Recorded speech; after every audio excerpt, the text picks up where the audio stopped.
Hey, this is Jay. Happy Zur Day, happy Friday. How in the world are you guys doing? Zur is at the tower and he's over here on this left-hand side. I'm going to show you what he has to offer.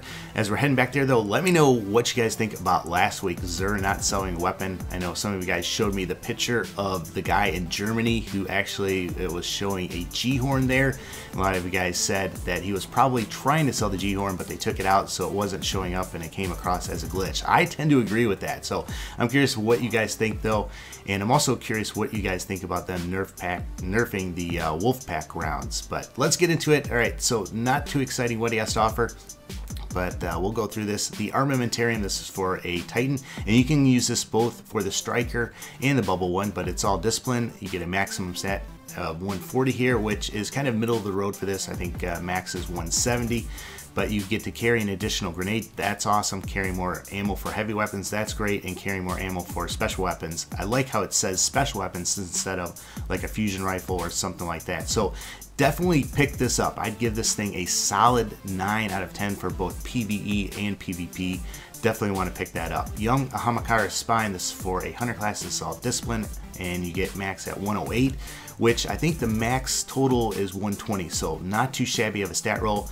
Unfortunately, trip mine grenades last longer when placed, increased reload speed with special weapons, and more super energy from grenade kills. This is just not that great. I'd probably give this about a 6 or 7 out of 10. You probably want to skip this if you're short on strange coins.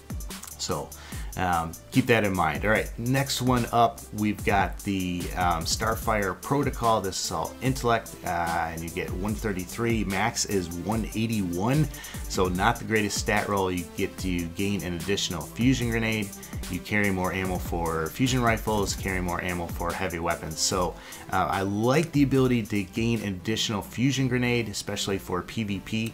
So I'd probably give this thing though just a 7 out of 10. Not the greatest piece of armor. There are definitely better ones out there, but it's not too shabby, and I like that it's all intellect. So I'd probably save your coins if you're short. If you're not, you know, definitely pick it up. But patience and time, this is a sniper rifle with third eye.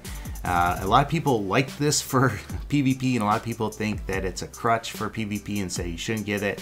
So I tend to like third eye in PvP, and I tend to like the sniper rifle just because it's a little bit quirky. With this last one, you gain active camouflage while aiming down sights. So I think this is really a really decent weapon for PvP.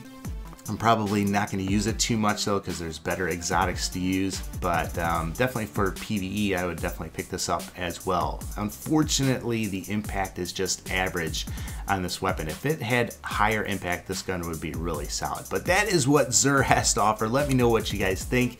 If you're new to my channel and didn't check out my previous videos this week, I've got some changes that I think should be made to PoE, 10 changes, so check that video out. I also am chronicling my son's search for the Gjallahorn with the Nightfall, so I showed you my Nightfall loot this week and also his, and we actually do one Nightfall together, actually two, and I kind of record and show you highlights from that. So if you want to check that out, make sure you do.